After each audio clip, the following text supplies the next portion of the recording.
আর মুড়ির টিনে করে মমতা ব্যানার্জির কালীঘাটে পাঠাবেন কখন? তাই তিনি রাজ্যসভায় মেনে নেন। অনুব্রতর কুকথা কাণ্ডের প্রতিবাদে বোলপুরে নারী সম্মান যাত্রায় অংশগ্রহণ করে ফের একবার কেষ্টমণ্ডলকে আক্রমণ করলেন রাজ্য বিধানসভার বিরোধী দলনেতা শুভেন্দু অধিকারী। তিনি বলেন, মমতা বন্দ্যোপাধ্যায় অনুব্রত মণ্ডলকে এসআরটি এর চেয়ারম্যান করে প্রতিমন্ত্রীর মর্যাদা দিয়ে রেখেছেন। মমতা বন্দ্যোপাধ্যায় যতবার বীরভূমে এসেছেন, অনুব্রত মণ্ডলকে তার পাশে দেখা গিয়েছে। মমতা বন্দ্যোপাধ্যায় ডিজিপি ও এসপি কে বলেছেন, আপনারা অনুব্রতের নির্দেশে চলবেন। মমতা বন্দ্যোপাধ্যায় বলেছেন, আমরা কেষ্টকে রাজ্যসভায় পাঠাতে চেয়েছিলাম, তিনি যাননি, কারণ দিল্লিতে তিনি যেতে চান না। দিল্লিতে গেলে এখানকার পাথর বালি, জেলা পরিষদ, পুরসভা, 100 দিনের কাজ, আবাস, কয়লা, গরু পাচার টাকা তুলবেন কখন? আর বোলপুরের প্রাসাদে বসে গুনবেন কখন? আর মুড়ির টিনে করে মমতা ব্যানার্জির কালীঘাটে পাঠাবেন কখন? তাই তিনি রাজ্যসভায় যেতে চাননি। আজকে সেখানে আমরা এসেছি নারী সম্মান যাত্রায়। কেন নারী সম্মান যাত্রা?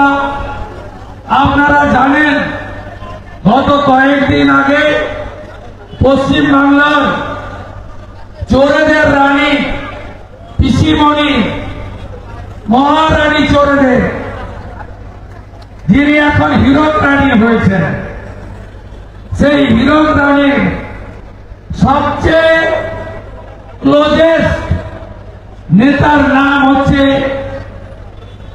অনুব্রত মণ্ডল।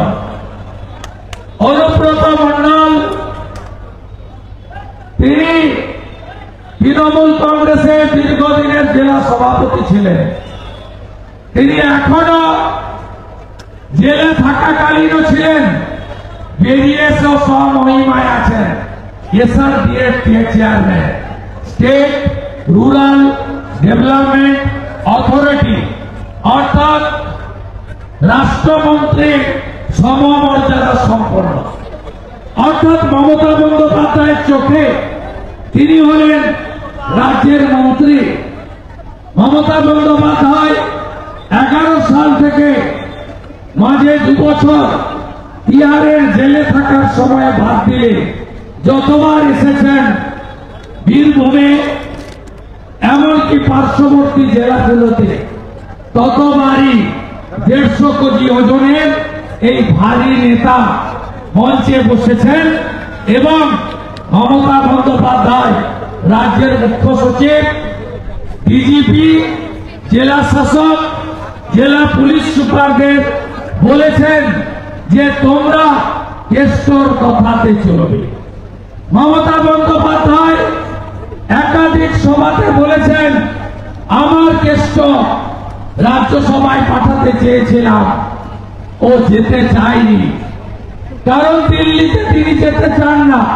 দিল্লিতে গেলে এখানকার পাথর বালি, জেলা পরিষদ, পুরসভা, 100 দিনের কাজ, আবাস, কয়লা, গরু পাচার টাকা তুলবেন কখন? আর বোলপুরের প্রাসাদে বসে গুনবেন কখন? আর মুড়ির টিনে করে মমতা ব্যানার্জির কালীঘাটে পাঠাবেন কখন? তাই তিনি রাজ্যসভায় মেনে নেন। তিনি এই এলাকার অলিখিত মুখ্যমন্ত্রী ছিলেন। কখনো বলেছেন চরম চরম ঢাকের আওয়াজ বাজবে, কখনো বলেছেন বিরোধীরা আসবে, পোলিং বুথে নকুল দানা, গুড় বাতাসার ব্যবস্থা থাকবে, কখনো বলেছেন রাস্তায় উন্নয়ন দাঁড়িয়ে থাকবে। আপনারা দেখেছেন 2018 সালের পরে কোন নির্বাচন এই জায়গায় হয়নি।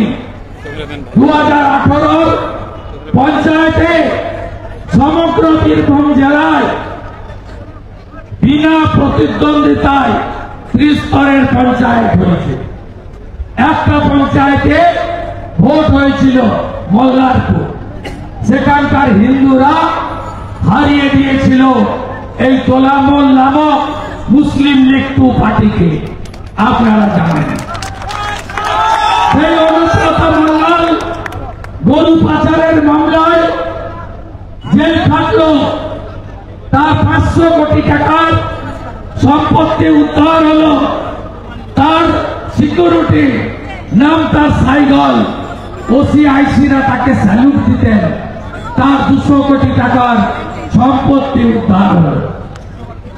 মোদীজি আছেন বলেই না খাওঙ্গা না খানে দুঙ্গা অনুব্রত মণ্ডল মতো চোরেরা, মমতার ভারী নেতারা 2 বছর তিহারের জেলে কাটিয়েছে, আপনারা জানেন। Bureau report, ND Bangla news.